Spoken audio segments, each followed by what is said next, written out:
शिवाजी के आने में देर होने पर अफजल खान के सब्र का बांध टूट रहा था। अपने घमंड में चूर अफजल को इंतजार करने की आदत नहीं थी। शिवाजी अच्छी तरह जानते थे कि दुश्मन के साथ दिमागी खेल कैसे खेला जाता है। इस वजह से ही वो बैठक में देर से आने वाले थे। अफजल खान की बेचैनी देखकर ऐसा लग रहा था कि शिवाजी का दिमागी खेल काम कर रहा है।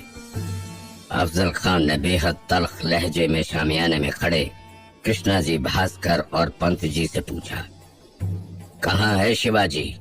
वो मुझसे मिलने में इतनी देर क्यों लगा रहा है? अफजल खान की ये बात सुनकर शिवाजी के सहयोगी पंत जी बाहर जाने के लिए बढ़े, लेकिन अफजल खान ने उन्हें रोकते हुए कहा, पंत जी आप नहीं, कृष्णा जी को जाने दीजिए। शिवाजी को लाने के लिए कृष्णा जी जाएंगे। कृष्णा जी भास्कर अफजल खान का वो हिंदू सहयोगी और सरदार था जो अफजल खान से मुलाकात का न्योता लेकर शिवाजी के पास आया था। उसने शिवाजी के राज दरबार में बड़ी अदब से शिवाजी राजे को सजदा करने के बाद खान का संदेशा दिया था। संदेशे में खान ने लिखा था कि वो शिवाजी राजे की बहादुरी से बेहद खुश हैं और उनसे रूबरू मिलना चाहते हैं। इसका जवाब देते हुए शिवाजी ने कहा था, बहुत खूब, आपके सरदार हमसे खुश हैं, ये जानकर खुशी हुई, मगर हम उनसे मिल नहीं सकते। भास्कर ने पूछा, ऐसा क्यों? ऐसा इसलिए क्योंकि हमने भी आपके सरदार का किस्से सुने हैं। शिवाजी ने चुटकी लेते हुए कहा, हम उनकी बहादुरी की दाद देते हैं, मगर डर भी लग रहा है कि कहीं वे हम पर भारी ना पड़ जाएं। ये सुनते ही सभा के सभी लोग हंस पड़े थे। कृष्णा जी को भी एहसास था कि शिवाजी मजाक बहुत अच्छा कर लेते हैं। कैसी बात करते हो शिवाजी? भास्कर ने मुस्कुराकर कहा, खान साहब के लिए आप बेहद अजीज हैं। वे आपको अपने बेटे जैसा मानते हैं, और कोई अपने बेटे को क्यों मारेगा? वो आपसे इसलिए मिलना चाहते हैं ताकि हम एक साथ मिलकर और शक्तिशाली हो सके। शिवाजी ने भास्कर की बातों में खान के विचार सुन लिए और कहा, हम आपसे मिलकर काम करना पसंद करेंगे, लेकिन हमारी एक गुजारिश है कि खान साहब अगर हमारे यहाँ मेहमान बनकर हमें उनकी खिदमत करने का मौका दें तो हम बेहद खुश होंगे।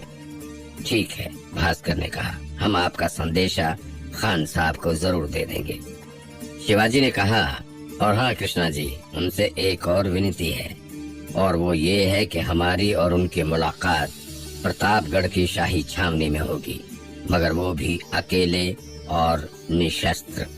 कृष्णा जी समझ चुके थे कि शिवाजी के दिमाग के आगे कोई पैंतरा काम नहीं आएगा, इसलिए कृष्णा जी मुस्कुराते हुए कहने लगे, ठीक है राजे, हम आपको खान साहब के जवाब का संदेश भेज देंगे।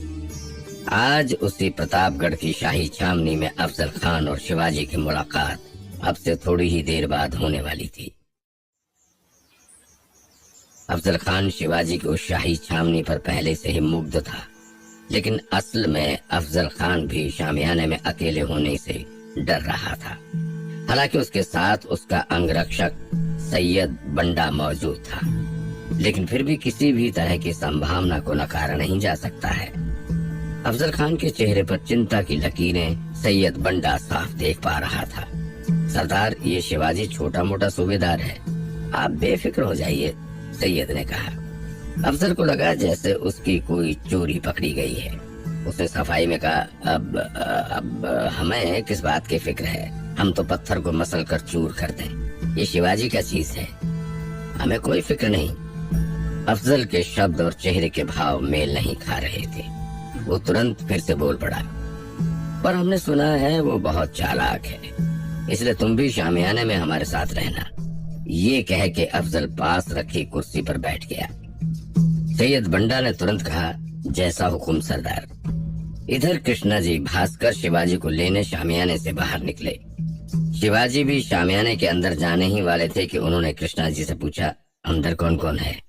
अफजल खान और सैयद बंडा, कृष्णा जी ने जवाब दिया।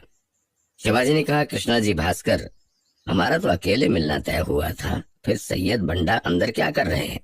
कहीं सरदार को अकेले मिलने में डर तो नहीं लग रहा है?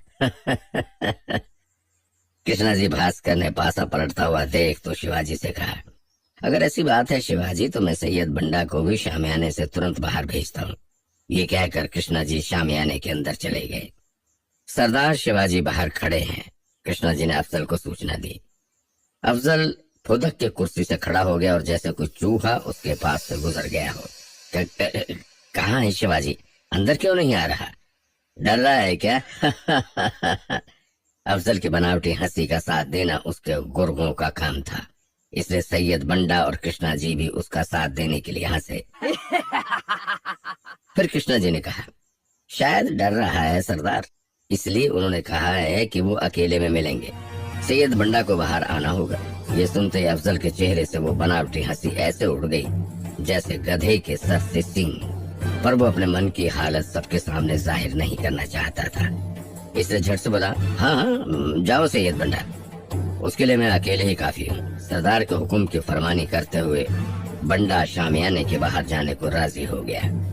इसके बाद शिवाजी के सहयोगी पंत जी सैयद बंडा को लेकर शामियाने से बाहर की ओर निकले और सैयद बंडा को शामियाने से दूर कर दिया गया। बंडा ने गुजरते हुए शिवाजी को देखा। शिवाजी की आंखों के तेज से मानो वो सिहर गया। वो शिवाजी को घूरते हुए दूर जा खड़ा हुआ। शिवाजी ने तब अपने अंगरक्षक और बेहद ही विश्वसनीय सहयोगी जीवाजी महाला को कहा, जीवाजी, मुझे इस बंडा की आंखों में चालाकी नजर आ रही है। जब तक अफजल से हमारी बैठक खत्म ना हो, आप इस पर पैनी नजर रखना। वे जानते थे कि किसी भी तरह की असावधानी उनके ऊपर भारी पड़ सकती है। जय माँ भवानी। शामियाने में अंदर जाने से पहले शिवाजी ने माँ भवानी का स्मरण किया और शामियाने के अंदर प्रवेश किया।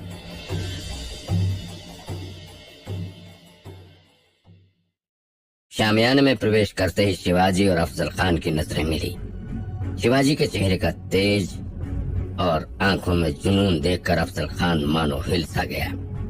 शिवाजी से दोगुनी कदकाठी होने के बावजूद वो शिवाजी के सामने खुद को कमजोर महसूस कर रहा था, पर उसने खुद पर काबू पाया और एक झटके से उठा जैसे अभी उठकर वो उन्हें मसल देगा। अफजल खान को अपने बादशाह अली आदिल शाह को किया हुआ वादा याद था, जिसमें उसने शिवाजी को चूहे की तरह मसलने का वादा किया था। असल में कमजोर पड़ते आदिल शाही हुकूमत को शिवाजी धीरे धीरे और कमजोर कर रहे थे। आदिल शाही हुकूमत के सारे किले, जागीरें धीरे धीरे शिवाजी के कब्जे में आ रही थी और इसीलिए अली आदिल शाह शिवाजी को कुचलने के लिए बहुत बेचैन था और अफजल खान उसकी इसी बेचैनी का नतीजा था। अपने सामने अफजल की तरह पहाड़ सी काया वाले किसी सरदार को देखकर अच्छे भले योद्धा भी डर जाते थे और शिवाजी किसी नदी में बहती हुई धारा की तरह शांत खड़े थे, जिसके अंदर एक बड़ा बवंडर उठने ही वाला था। शिवाजी के अंदर आते ही अफजल खान ने कहा, आओ शिवाजी आओ। आने में कितनी देर लगा दी? मैं तुम्हारे ही इंतजार में कब से यहाँ बैठा हुआ हूँ। माफी चाहता हूँ खान साहब, आपको इतनी देर मुझ नाचीज का इंतजार करना पड़ा। वैसे तुमने इस शामियाने को बेहद खूबसूरत तरीके से सजाया है, इसकी सजावट किसी महल से कम नहीं है। शुक्रिया खान साहब।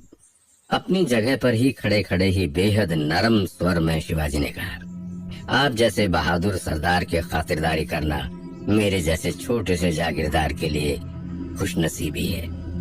इसके बाद शिवाजी ने अपनी पानदानी से पान का एक बीड़ा उठाते हुए अफजल खान की तरफ बढ़ाया। लीजिए सरदार, हमारे यहाँ मेहमानों की खिदमत में पान जरूर पेश किया जाता है, आप भी नोश फरमाइए। कहीं तुमने हमें यहीं खत्म करने के लिए पान में कोई जहर तो नहीं मिला है शिवाजी?